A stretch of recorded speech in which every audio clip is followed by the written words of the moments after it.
اس میں کوئی شک نہیں ہے. لیکن ٹرمپ جو آنے سے وہ ڈفرینٹ کنٹریز پہ ٹیرف کیوں امپوز کر رہا ہے؟ اس کی سب سے مین وجہ ہے کہ جو امریکہ جو اپنی مارکیٹ ہے اس میں ٹربولنس بہت زیادہ ہے. اس کے اپنے پروڈکٹس جو ہے وہ انٹرنیشنل مارکیٹ میں نہیں بک رہی. تو اس وجہ سے اس فرسٹریشن میں انہوں نے ڈفرینٹ کنٹریز کو ٹارگیٹ کرنا شروع کیا. ٹرمپ فرسٹریٹڈ ہے. ہاں فرسٹریٹڈ ہے, اس وجہ سے وہ ڈفرینٹ کنٹریز کو ٹارگیٹ کرنا شروع کیا. پہلے اس نے چائنا کو ٹارگیٹ کرنا شروع کر دیا. چائنا کے دیکھو چائنا اس وقت کنٹریبیوٹ کر رہا ہے 60% ایکسپورٹ کو, پورے ورلڈ کو ڈومینیٹ کر رہا ہے. تو چائنا اگر وہ اس کی بات نہیں مان رہا تو ان کو تو پتہ چل گیا کہ پوری دنیا کی جو مارکیٹ ہے گلوبل وہ رک رہی ہے اس کی وجہ سے. تو کیونکہ آپ کو پتہ ہے ایکسپورٹ ہب ہے دنیا میں وہ چائنا ہے, تو اس وجہ سے پھر ان کو گھٹنے ٹیکنے پڑے. پھر انہوں نے ویانا میں وہ اجلاس بلائی, پھر انہوں نے نیگوسیشن کیا, وہ نیگوسیشن کامیاب ہوئے. اس کے بعد پھر اس نے انڈیا کو ٹارگیٹ کیا. انڈیا بھی 11% ایکسپورٹ کو پوری دنیا میں کنٹریبیوٹ کر رہا ہے. تو انڈیا کو بھی بہت بڑی مارکیٹ ہے, تو وہ بھی چاہتے ہیں کہ انڈیا ابھی جو جنگ سے یوکرین جنگ سے بہت زیادہ فائدہ اٹھا رہی ہے, کیونکہ وہ رشین کروڈ آئل کو لے کے اس کو ریفائن کر کے ڈفرینٹ مارکیٹ میں وہ بیچ رہے ہیں اور سب سے زیادہ وہ پیسہ چاپ رہا ہے. تو اس وجہ سے ان کو ٹرمپ نے اس کو بھی ٹارگیٹ کرنا شروع کر دیا. تو انڈین میں اس کی فورن پالیسی جو ہے وہ اپنے آزادانہ کی طرف جا رہے ہیں, ہماری طرح نہیں ہے. تو ان کی بھی کافی زیادہ کنٹریبیوشن ہے, اور ٹرمپ کی یہ یوز کر رہا ہے ٹیرف کو ایز اے ویپن اگینسٹ دوسرے کنٹریز کا. تو وہ تو چلتا رہے گا. ابھی G7 اگر سیکشن وہ کس کس پہ لگائے گا؟ وینزویلا کو اس کو انہوں نے دیکھ لیا, رشیا کو دیکھ لیا, برازیل کھڑا ہو گیا, ابھی انڈیا کھڑا ہو گیا, ایک دن پاکستان بھی کھڑا ہو جائے گا. پاکستان بھی وہ پائپ لائن پہ ہی ہے, لیکن پاکستان وہ میڈیٹ کر رہا ہے, کیونکہ ہم رشیا چائنا کی بھی کیمپ میں کھیل رہے ہیں, ساتھ ساتھ ہم روس کی بھی رشیا کے ساتھ بھی کھیل رہے ہیں, ہم میکسیمم لیوریج لے سکیں. تو یہ دونوں ہمارا پالیسی ہے اس وقت, لیکن یہ بھی اچھی پالیسی, اتنی بھی بری نہیں ہے. اور ساتھ میں انڈیا کو وہ کر رہے ہیں, تو انڈیا بھی اس کے اگینسٹ ریٹیلیٹ میں وہی ٹیرف اس پہ امپوز کرے گا. آپ نے کہا کہ انڈیا ڈیفینیٹلی ریٹیلیٹ کرے گا, اور پہلے وہ ٹرمپ کو موقع دیں گے اور پھر انڈیا زیادہ ریورس ٹیرف یا سینکشن لگائے گا. سر G7 کا جب بھی اجلاس ہوتا ہے نریندر مودی کو کافی سالوں سے وہ ایز اے گیسٹ بلاتے ہیں, اور ان کا یہ کہنا ہے کہ بے شک یہ گروپ G7 کنٹریز کا ہے, لیکن انڈیا ایک ایسا ملک بن چکا ہے جو اس وقت ورلڈ اکانومی میں, جیسے آپ نے بولا کہ چائنا کے بعد وہ بھی کنٹریبیوٹ کر رہا ہے. اب آپ کو کیا لگتا ہے کہ G7 انڈیا پہ 50 سے 100% تک ٹیرف یا سینکشن لگائے گی, یا وہ ٹرمپ سرکار کو بگ نو بولنے والی ہے؟ آپ کو کیا لگتا ہے کہ جیو پالیٹکس میں کیا ایک نیا موڑ آنے والا ہے؟ وہ بگ نو ایز ڈائریکٹ تو نہیں بولیں گے, لیکن اس کو ڈپلومیٹکلی آنسر کریں گے. پہلے وہ, کیونکہ وہ آپ کو پتہ ہے UN کی بھی اپنی پراپر ایک پورا ایک ڈیکورم ہے, وہ اس کو ڈائریکٹ بھارت کو کہ آپ رشیا سے آئل نہ خریدیں.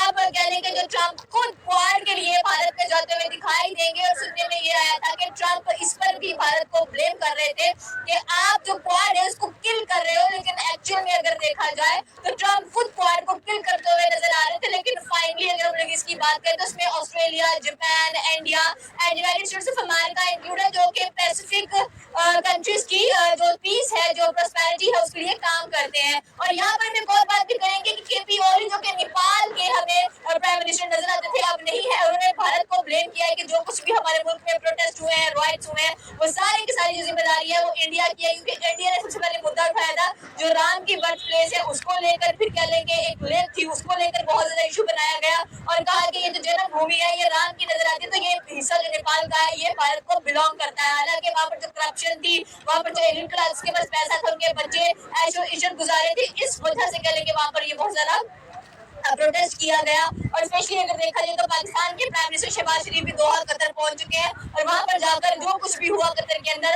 اور دوحہ کے اندر جو اٹیک ہوا اس کو کنڈیم کرتے ہوئے دکھائی دے رہے. تو پاکستانی ہم سے یہ جاننے کی کوشش کریں گے کہ کیا ہمیں امریکہ کا ایک اسٹرانگ الائے بننا چاہیے, جبکہ امریکہ کو ہر خبر ہوتی ہے کہ مسلم کنٹری کے ساتھ کیا کیا ہونے والا ہے. سر پہلے تو یہ بتائیں کہ ٹرمپ کی ہیکڑی کہاں گئی؟ دیکھیں اسٹارٹ آپ نے لیا تھا, اونٹ کس کروٹ بیٹھے گا, یقین کریں گے اونٹ بیٹھ چکا ہے, اور اونٹ کے بیٹھنے کا ٹائم آ چکا تھا. ڈیفینیٹلی آپ نے دیکھا کہ یہ وہ ڈونلڈ ٹرمپ جو سب کی آنکھوں میں آنکھیں ڈال کر سب پہ ٹیرف لگاتا نظر آ رہا تھا, جب اس نے دیکھا کہ سامنے انڈیا ہے, انڈیا کے سامنے وہ مطلب بیگی بلی بن کر وہاں وزٹ کرنے کو بھی تیار ہو گیا, اس کی باتیں اور وہاں پہ ڈائلوگ کے لیے بھی تیار ہو گیا. میرے خیال سے یہ اسے سوچنا چاہیے تھا پہلے کہ یہ جو ڈونلڈ ٹرمپ خود کو بہت بڑا سمجھتا تھا, اب اس کی ہیکڑی بھی نکل گئی, اب اس کے پلے بھی کچھ نہیں رہا. میرے خیال سے جو خود کو سپر پاور کہنے والا ایک ملک جو اپنے آپ کو سپر پاور ملک باہر دکھائے لیکن ڈونلڈ ٹرمپ بن گیا ہے. اب وہ ختم ہو گیا ہے.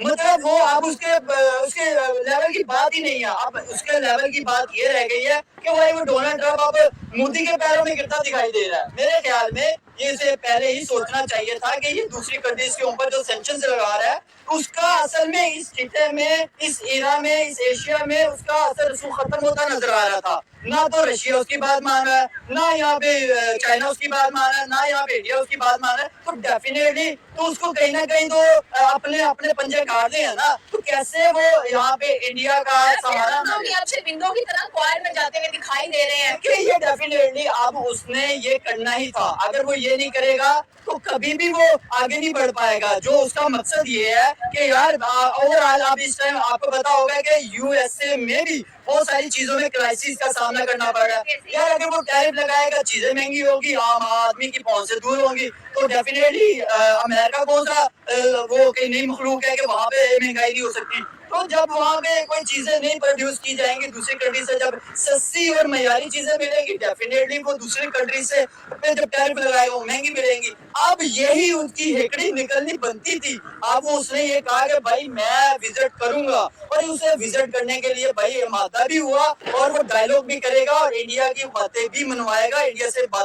انڈیا اسے اپنی باتیں منوانے میں کامیاب بھی ہوگا. دیکھیں یہ وہ ہکڑی ہے جو کہتا ہے نا اپنے اندر اپنے ایک روح تھا, ایک اکڑ تھی, وہ اکڑ اس کی ٹوٹتی نظر آئی. دنیا نے دیکھی کہ بھائی آپ انڈیا کے مقابلے میں باتیں کرتے دکھائی دے رہے, چائنا سے آپ مقابلہ نہیں کر سکتے, آپ رشیا سے مقابلہ نہیں کر سکتے, ظاہری بات ہے. اب آپ انڈیا سے بھی آگے دکھانے چلے تھے. اب انڈیا نے جب آپ کو اپنی ہکڑی دکھائی نا, مطلب اپنی آگے سے جواب دیا, اپنا آپ دکھایا کہ بھائی میں تمہارے بغیر جی سکتا ہوں, پاکستان تو بغیر نہیں جی سکتا. آپ کو پتا ہے پاکستان کا تو مرنا جینا ہے امریکہ ہے. ہم امریکہ کو چھوڑ نہیں سکتے, ہم امریکہ کے بغیر چل ہی نہیں سکتے. آپ کو پتا ہے ہمارا ملک کا قرضہ جو ہے وہ ڈبل ہو چکا ہے. لیکن ڈیفینیٹلی ابھی آپ بات کریے انڈیا اور امریکہ کے جو ہے اس مدعے پہ بات کریے, تو میں ڈیفینیٹلی اسی مدعے پہ رہوں گا.